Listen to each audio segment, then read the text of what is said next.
Патронот на нашата македонска православна црква Охридска архиепископија Свети Климент Охридски е еден од несветлите личности на нашата вера, творец и беседник, пастир и проповедник.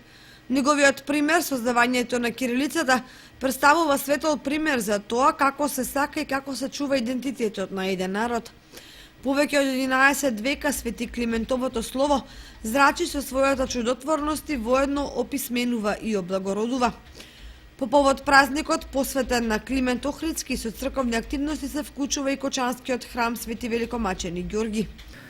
Светата православна црква утре го чествува споменот на светиот Климент Охридски, чудотворец, основоположникот на нашата македонска православна црква.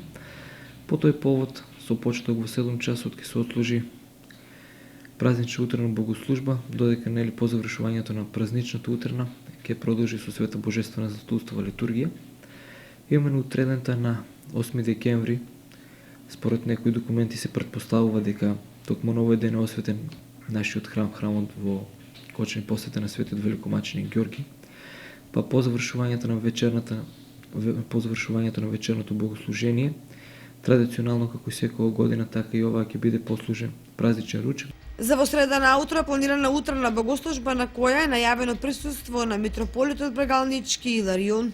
На самиот ден 9 во среда, со почеток во 8 часот ќе биде отслужена света божествена архиерейска литургија, на која што ќе чиноначалства неговото високо преосвештенство митрополит Брегалнички господинот Иларион. Словото кое го посеа Свети Климент Охридски, втемелена во неговиот лик и дело, представуваат духовна азбука на разбирањето по која и денес чекорат многу нови генерации.